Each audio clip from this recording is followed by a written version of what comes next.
안녕하세요. 오늘 퇴근길에도 영상을 찍어서 올리는데요. 제가 목 상태가 많이 안 좋고 퇴근길이고 그래서 제 컨디션이 좀 많이 안 좋은데 그래도 이제 양해 부탁드리겠습니다. 오늘 올릴 영상은 그 시크릿이라고 하는 책에 관련된 영상이에요. 이 책이 굉장히 이제 말이 많더라고요. 어떤 분들은 이게 말도 안 되고 약간 종교 같은 느낌이 있는 그 내용이다. 또 어떤 분들은 맹신하시는 분들도 있고 또 뭐 성경 관련된 내용과 좀 부딪히는 부분도 좀 있고 그래서 이분이 이 책에 관련된 내용이 명확하게 호불호가 좀 갈리더라고요. 리뷰 쓰신 분들 보시면 저 같은 경우에는 이 책에 대해서 약간 반은 믿고 반은 믿지 않는 그런 편인데, 제가 믿게 된 이유는 몇 가지가 좀 있어요. 저는 이 책을 이제 군대에 있을 때 처음 읽었는데, 군대에 있을 때는 사실 시간이 굉장히 많아서 그냥 읽고 나서 잊어버렸어요. 근데 요거를 제가 사회에 나와서 좀 생활하다 보니까 좀 공감이 뒤늦게 가더라고요. 어떤 부분이냐면, 혹시 내가 간절히 바라던 게 반대로 이루어지거나 내가 절대 그러면 안 된다라고 하는 그 불안감이 있었을 때 그게 이루어지거나 그런 기억이 좀 있지 않나요, 혹시?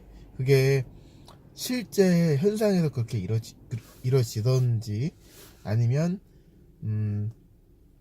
그냥 뭐 심리학적인 어떤 뭐 설명에 의해서 그렇게 우리가 받아져지는 건지 뭐 그건 제가 정확하게 모르겠습니다만은 제가 몇 가지 경험한 내용은 좀 있어요.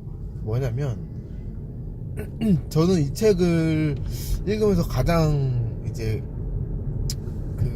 긍정적인 변화가 있었던 거는, 제가 원래 굉장히 부정적이고 좀 이제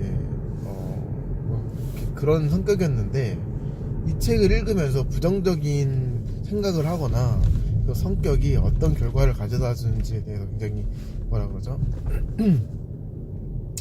무섭더라고요. 그래서 제가 일부러 부정적인 생각이나 뭐 느낌이나 뭐 그런 게 올 때마다 애써 긍정적인 생각을 하려고 많이 애를 썼고, 좀 뭔가 미래지향적이고 약간 꿈에 대해서 약간 이상향에 대해서 명확하게 그리려고 노력하고, 그러다 보니까 제 말이랑 행동도 좀 바뀌더라고요. 근데 이게 이 시크릿이라고 하는 책에서는 내가 바뀌면 주변이 다 바뀐다라고 설명을 하는데 주변 상황이 바뀌는 건 아닌 것 같고, 제가 성격이 바뀌지 않았더라 하더라도 제가 바뀐 저의 성격과 비슷한 사람은 처음부터 그런 삶을 살았겠죠. 예, 뭐 아무튼 간에 되게 뭐 드라마틱한 변화는 사실 많이 없어요. 근데 제가 경험을 해본 바에 의하면 좀 기회가 좀 많이 찾아오기도 하고, 그리고 이 마인드 컨트롤에 대한 관심이 좀 많이 생겨요. 그러니까 예전에 힐링 캠프에서 박진영 씨가 하셨던 말씀이신데, 우리가 뭐 컴퓨터를 사면 이 컴퓨터 작동법을 이제 설명서를 보고 이제 공부하죠. 핸드폰 사도 마찬가지고, 뭐 심지어 뭐 되게 조그만한 학용품을 사더라도 그 사용법을 이제 보고 사용할 때랑 보지 않고 사용할 때랑 굉장히 저희가 사용하는 활용도가 좀 많이 달라지긴 하잖아요. 근데 우리 몸에 세포가 조 단위로 이렇게 있는 걸로 저희가 알고 있어요. 근데 우리가 우리의 몸에 대한 그 활용법도 제대로 알지 못하고 그냥 우리는 터득하면서 배워가는 거잖아요. 근데 어쨌든 간에 관심을 갖지 않은 상태에서 그냥 내가 쓰던 어떤 능력만 쓰려고 한다, 그렇게 하게 되면 사실은 요거는 낭비라고 좀 생각을 한다, 뭐 이런 식의 이야기를 힐링 캠프에서 했던 적이 있어요, 박진영 씨가. 좀 공감을 해요. 이게 많은 분들이 그 영상 보시고 도라이 같다, 뭐 이상하다 뭐 이렇게 하셨는데, 저는 힐링 캠프 그 박진영 씨 그 영상을 전 2번을 더 봤거든요. 왜냐면 제가 좀 공감하는 부분이 좀 있어서. 그 이유가 뭔고 하니, 사실은 제가 그냥 평범한 이제 그 대학생이었는데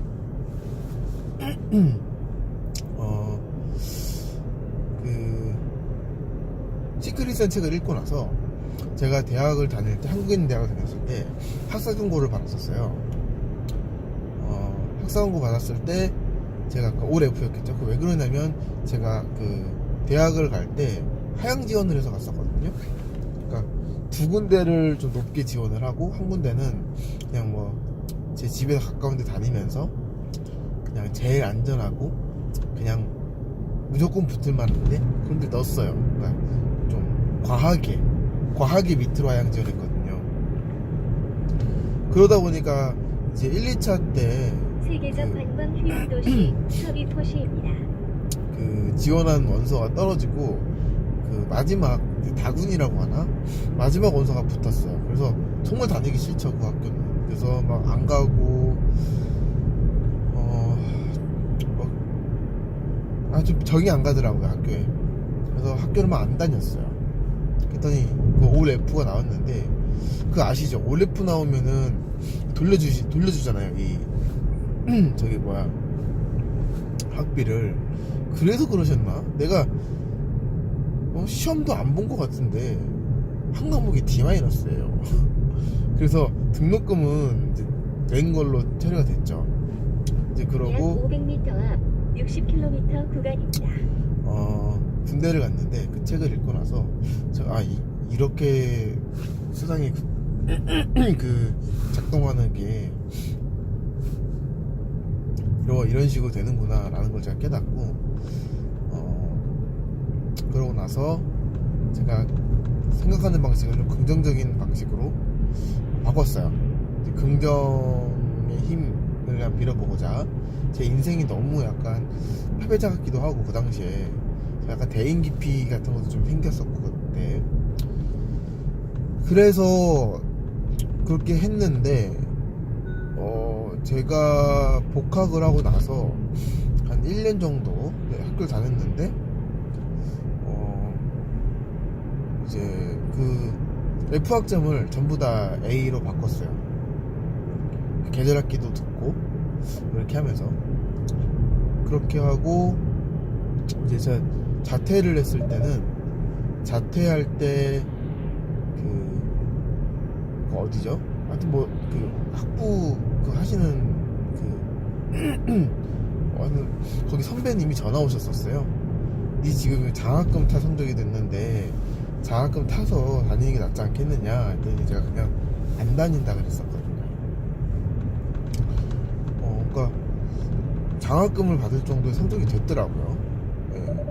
근데 저는 그때 당시에 약간 좀 유학을 하고 싶었어요. 저희 집이 그렇게 부유한 편은 아닌데, 부유한 편이 아니고 굉장히 가난한 편이었어요. 그래서 유학에 가고 싶었는데, 제 부모님한테 그 말씀을 드리려고 하니 너무 허황된 꿈인 것 같기도 하고 뭐 그러더라고요. 그래서 부모님한테는 이제 제가 알아서 하겠습니다, 처음 석 달 생활비만 좀 보내주십시오 라고 제가 약속을 하고 비행기를 타고 어학연수를 간다고 얘기하고, 필리핀 3개월 간다고 하고, 제가 좀 멀리 갔죠.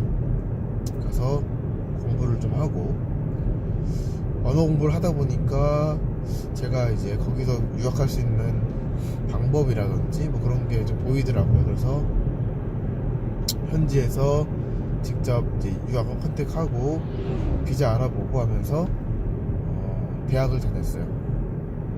근데 제가 이렇게 말씀드리면은 좀 이해 못하실 수도 있는데, 우리나라랑 교과 과정이 좀 달라요. 교육 과정이. 그래서 이제 학위를 받을 때 거기는 4년제 대학교가 3년제거든요.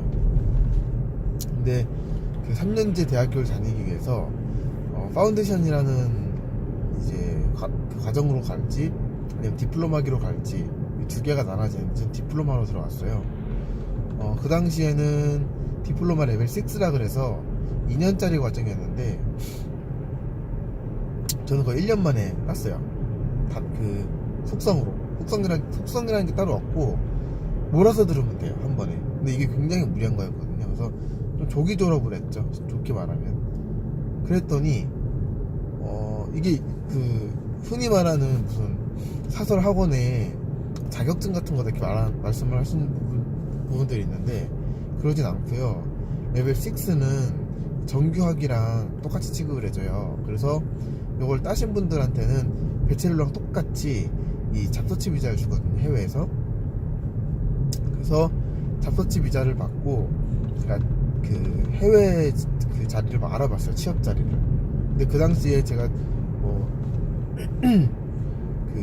호주에 말씀드릴게요. 호주에 있는 대학교에 1년을 더 다니면 졸업인데 1년이 아니죠. 7과목을 더 들으면 졸업이에요. 근데 집에서는 너 그거 한 학기도 보낼 돈도 없고 그러니 한 1년 정도만 좀 쉬었다가 너도 좀 용돈 좀 벌고 해서 다니는 거 어떻겠느냐. 그래서 제가 알겠다. 그래서 그 잡서치 비자를 이용하고자 잡서치 비자로 취업을 했죠. 취업을 했는데 제가 기가 막히게 좀 운이 좋은 편이에요. 그래서 제가 그 당시에 가지고 있는 현찰을 벌써 다 쓰고 부모님도 뭐 10원도 보내줄 수가 없고 오히려 저한테 이제 보내라고 할 정도로 제 집안이 안 좋아졌는데 그렇게 됐었을 때 돌아가고 싶은데 돌아갈 비행기표도 없죠. 방법이 없더라고요. 그래서 거기에 그 학교 졸업을 하니까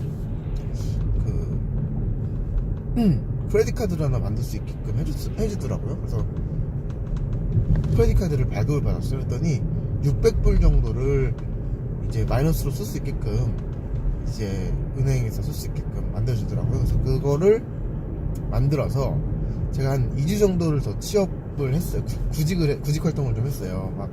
저희 아버지가 항상 아버지는 농사하는 사람이니까 너 화이트 칼러의 일을 해라 이렇게 해서 저는 이제 뭐 사무직 뭐 이런 걸 많이 알아봤는데 면접도 많이 다니고 근데 뭐 이게 쉽지는 않더라고요. 그래서 어떻게 하다가 제가 지방에 있는 회사를 좀 취업을 하게 됐는데 이게 좀 신생 회사였는데 사업이 굉장히 잘 됐어요. 제가 들어가고 난 다음부터도 확장이 너무 잘 됐고 거의 창업한 지 얼마 안 된 그런 회사여서 운 좋게 제가 거기서 사장님이랑 이제 거기 같이 일하시던 형이랑 이제 뭐 친해지기도 하고 그러면서 기회가 좀 있었는데 제가 그때는 사장님이 되게 젊었거든요. 저랑 나이가 같았는데 그 사장님이라고 하는 제가 나이가 23살이었어요. 그때 24살이었나.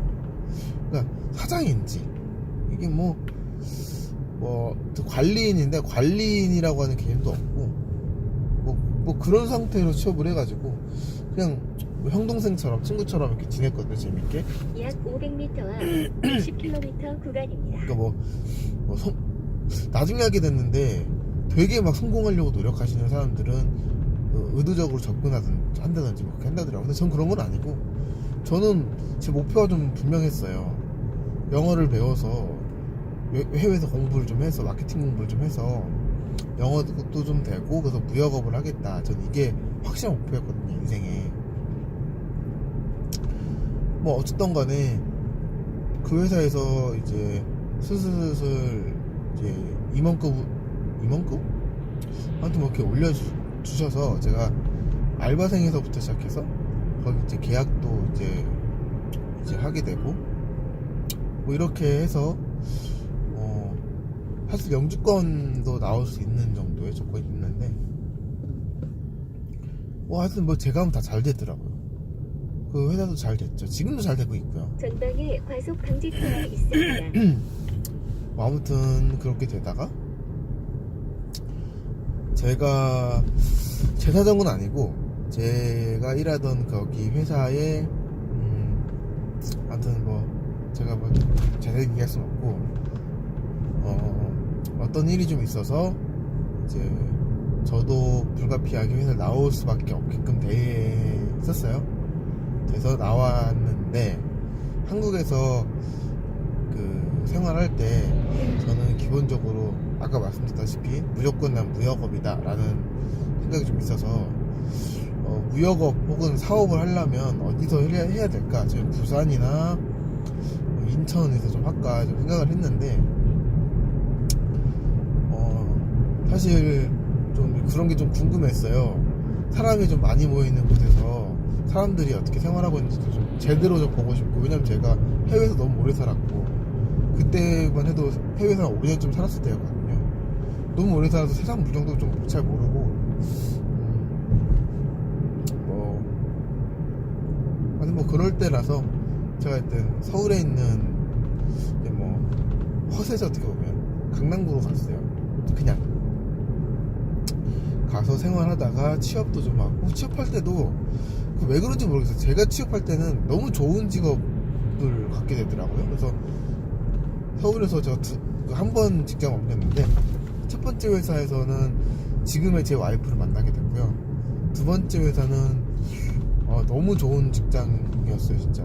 거기에 제 바로 윗선임도 너무 좋으신 분이고, 거기 대표님도 너무 좋으신 분이고, 같이 하신 분들도 다 너무 좋으시고, 그리고 심지어 제가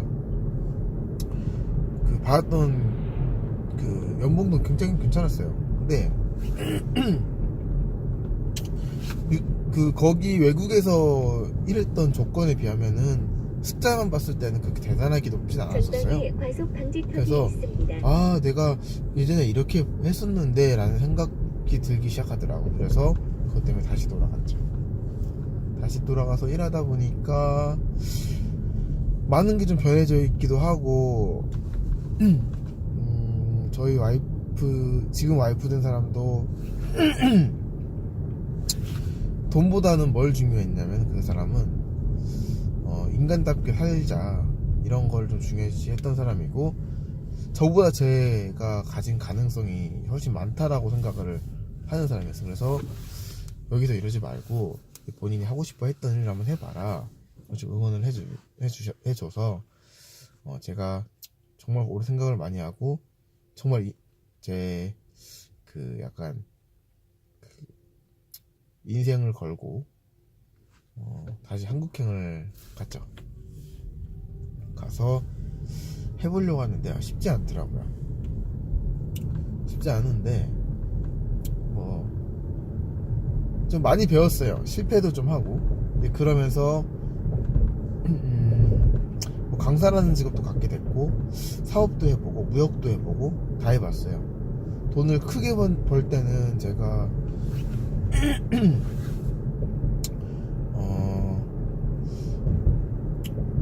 제 그때 나이가 20대거든요. 20대인데 지금 막 억 단위의 돈을 막 저기 하고 있으니까 그 정도면 큰 거 아닌가요? 그러니까 창업한 지 꽤 된 회사도 아니고, 그리고 이게 되게 IT 쪽이나 유망한 직종을 갖고 한 것도 아닌데, 저를 스치고 지나가는 돈이 억 단위가 되기 시작하고, 그리고 전방에 과속 방지턱이 이 있습니다. 거래처에서 미수를 한다 치면 한 달 미수금이 막 2-3천만 원씩 한 거래처가 막 그만큼이기도 해서, 제가 막 분기를 늦춰서 보내면 내용 증명도 보내고 그런 식으로 사업도 막 잘 되고, 하여튼 제가 하면 다 잘 돼요. 학생도 저는 이제 운 좋게 그냥 취업을 한 게 아니라 뭐라 그러죠? 성과급이 아니고 뭐라 그러지? 비율제로 들어갔어요. 그러니까 제가 학생이 몇 명이면 얼마 받는 걸로. 제가 그 학원을 한 지 며칠 되지도 않았는데, 처음에는 이제 한 명 이렇게 시작을 했거든요. 1대1로 알바처럼. 근데 이게 나중엔 자리가 없어서 못 들어오는 상태가 되더라고요. 그래서 여기저기서 들어오는 것만 하면 실수령이 막 700이 넘어가요. 한 달에. 700이 뭐야? 아니 막 1000단위가 들어오는 거야. 700은 이제 명확하게 고정 수입이 700이고, 왜냐면 그 당시에 제가 무역도 하고 있었고 그랬고, 그리고 번 돈 있죠. 몇 천씩 번 돈으로 주식 투자를요. 제가 그때가 6년도인가? 아시는 분들은 아실 텐데 제 생각에는 우리나라 이제 반도체라든지 뭐 IT 쪽 이제 시장도 이미 포화 상태이기도 하고 뭔가 새로운 그 산업이 생길 것 같다라는 생각을 했는데 삼성전자처럼 이제 전자 처럼 새로운 산업이 우리나라를 주도할 것이다. 근데 저는 그게 의약품이라고 봤거든요. 그래서 제가 가진 돈 전부를 의약품에다 몰빵했어요. 다. 처음 샀던 게 셀트리온, 영진약품, 그리고 제일약품, 그렇죠. 또 뭐 샀지? 뭐 그런 거 샀었거든요. 이게 처음에 조금씩 오르다가 막 상한가도 막 가고 뭐 그러더라고요. 이 몇 배가 됐어요. 몇 배가 돼서 이제 이걸 출금을 좀 했죠. 뭘 하면 다 잘 되는 거야. 그러니까 제가 건너면 다 잘 돼요. 뭐 그래서 뭐 돈이 정말 제 명품 사는 거 이런 건 안 좋아해서 안 써봤는데 그런 거 말고 그냥 없어져 버리는 것들 있죠. 소비되는 거 시원시원하게 썼어요. 진짜로 정말로. 그래서 제가 그 당시에 벤츠라는 차가 타고 싶다기보다 제가 목표를 이뤘을 때 나에 대한 선물로 이걸 주겠다. 그 목표 설정이 벤츠였거든요. 그래서 와이프랑 둘이서 벤츠를 보러 갔었죠. 벤츠를 보러 갔는데 잘 모르죠. 뭐 그때 당시에 뭐 S클래스 이렇게 뭐 근데 제가 뭐 어쨌든 간에 근데 그걸 살까 어쩔까 하다가 그냥 현찰적으로 살까 지금 살 수 있을 것 같은데 근데 제 욕심이 이래서 사람 주식을 하면 안 돼. 얼마가 있는데 이게 30% 뛰면 얼마인데 내가 이걸 찾아버리면 앞으로 목돈이 없다 이거죠. 그래서 가지고 있는 돈 가지고 차를 살 수가 없다라는 결론이 생겨서 이것저것 이제 뭐 비싼 집도 들어가고 월세로 이렇게 살아요. 이제 그렇게 하고 좀 이제 슬럼프가 길게 왔죠. 한 2년 정도 왔는데 뭐 집이 좀 잘 안 됐어요. 결론적으로. 그래서 저는 지금도 집은 함부로 건드는 게 아니다. 약간 이런 생각이 좀 있고요. 그리고 제가 그 생각을 안 하고 살았는데 이거 세금 무섭더라고요. 그래서 세금 생각 안 하고 뭐 사업을 해본 적이 없죠. 해외에서 살았는데 세금이 무섭다라는 거 진짜 정말 눈앞이 깜깜하더라고요. 그거 해결하는데도 한 1년이 걸렸어요. 그거 해결 다 하고 지금은 다시 처음으로 시작을 하고 있어요. 강사 일도 학생 제가 1년을 가르쳤는데 1년째 한 명이었는데 지금은 좀 많이 늘었어요. 지금은 그래도 학생이 좀 있고 그리고 다 사업이든 뭐든 다 새로 시작하고 있거든요. 영상 보시는 분들 중에서 응원해 주시는 분이 계시면 좋아요 눌러주시면 힘이 될 것 같아요. 뭐 그렇습니다. 예, 영상 여기까지 할게요. 그냥 감사합니다.